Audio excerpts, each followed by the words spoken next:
आज की कहानी है अब मैं नहीं आऊंगी पापा। मैं दिल्ली से शहडोल की यात्रा कर रही थी और इस यात्रा के बारे में सोचकर अत्यधिक रोमांचित हो रही थी।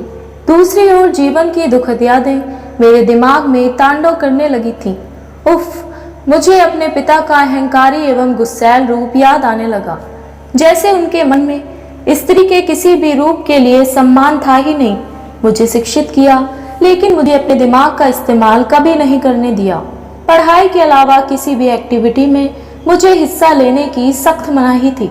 नियमित घड़ी की सुई की तरह कॉलेज से घर और घर से कॉलेज जाने की ही इजाजत थी। उदास एवं नीरस जीवन के चलते मेरा मन कई बार मुझसे कहता कि क्या औलाद पैदा कर देने से ही औलाद अपने माता पिता की संपत्ति बन जाते हैं। जैसे चाहा वैसा उनके साथ व्यवहार करने का मानो सर्टिफिकेट मिल जाता है, लेकिन उनके सामने बोलने की कभी हिम्मत नहीं हुई। माँ भी पति की परंपरा का पालन करते हुए सहमत ना होते हुए भी उनकी हाँ में हाँ मिलाती थी। बीए करते ही उन्होंने मेरी शादी के लिए लड़का ढूंढना शुरू कर दिया था, लेकिन 2 साल बाद ही मेरी शादी उम्मीद से हो पाई। मेरी इच्छा या अनिच्छा का तो सवाल ही नहीं उठता था। एक जानवर की तरह मुझे एक खूंटे से खोलकर दूसरे खूंटे से बांध दिया गया। मेरे सास ससुर आधुनिक विचारधारा के तथा बहुत समझदार थे। उमेश उनका इकलौता बेटा था। वो बहुत ही अच्छे स्वभाव का तो था ही, साथ में पढ़ा लिखा था, कमाता भी अच्छा था और मिलनसार स्वभाव का था। इकलौती बहू होने के कारण सास ससुर भी मुझे भरपूर प्यार देते थे। बहुत जल्दी ही मैं सबसे घुल मिल गई।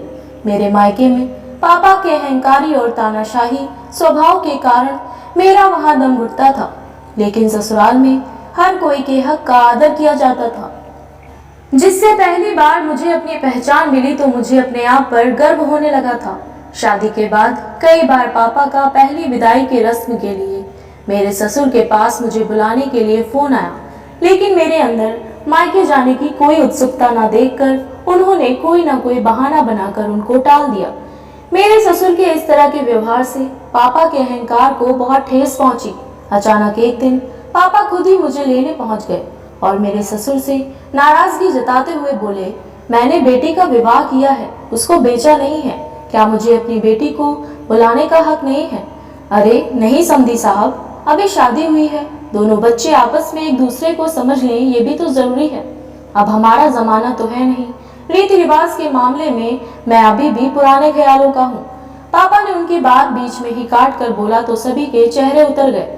मुझे पापा का ससुर जी के साथ ऐसा बर्ताव और इस तरह बोलना बिल्कुल अच्छा नहीं लगा, लेकिन मैं मूक दर्शक बनी रहने के लिए मजबूर थी। उनके साथ मायके आने के बाद भी मैं उनसे कुछ नहीं कह पाई, लेकिन जितने दिन मैं मायके में रही उनके साथ नाराजगी के कारण मेरी उनसे बिल्कुल बोलचाल नहीं रही।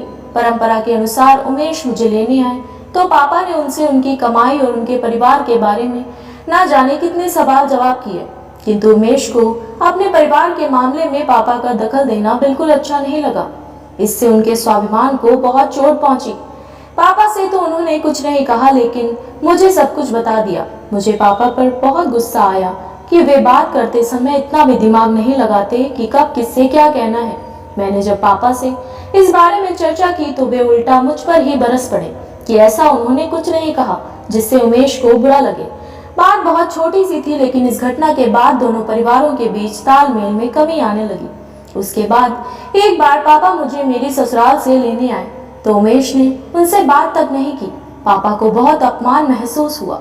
कुछ दिन मायके रहने के बाद जब ससुराल लौटने का वक्त आया तो उमेश ने फोन पर मुझसे कहा कि या तो मैं अकेली आ जाऊं वरना पापा ही छोड़ने आए। पापा ने साफ इनकार कर दिया कि वे छोड़ने नहीं जाएंगे। मैंने हालत की नजाकत को देखते हुए कि कहीं बात का बतंगड़ ना बन जाए, मैंने पापा से बहुत कहा, समय बहुत बदल गया है, मैं पढ़ी लिखी हूँ, मुझे छोड़ने या ले आने की किसी को जरूरत ही क्या है, मुझे अकेले जाने दें। माँ ने भी पापा को समझाया कि उनका इस तरह अपनी बात पर अड़े रहना रिश्ते के लिए एक नई मुसीबत बनेगा, लेकिन वे टस से मस नहीं हुए। मेरे ज्यादा जिद करने पर वे अपनी इज्जत की दुहाई देते हुए बोले, तुम्हें मेरे मान सम्मान की बिल्कुल चिंता नहीं है। मैं भी अपने पति उमेश को भी जानती थी कि वे जो सोच लेते हैं करके छोड़ते हैं। ना उमेश लेने आए ना मैं गई। कई बार फोन से बात करने की कोशिश की, लेकिन उन्होंने बात नहीं की। पापा के अहंकारी स्वभाव के कारण मेरा जीवन नर्क बनकर रह गया। इन हालात को ना सह सकने के कारण माँ डिप्रेशन में चली गई और अचानक एक दिन उनकी दिल का दौरा पड़ने से मृत्यु हो गई। इस दुखद घटना के बावजूद भी पापा ने मेरी ससुराल वालों को सूचना देना उचित नहीं समझा, तो मेरा मन उनके लिए घृणा से भर उठा।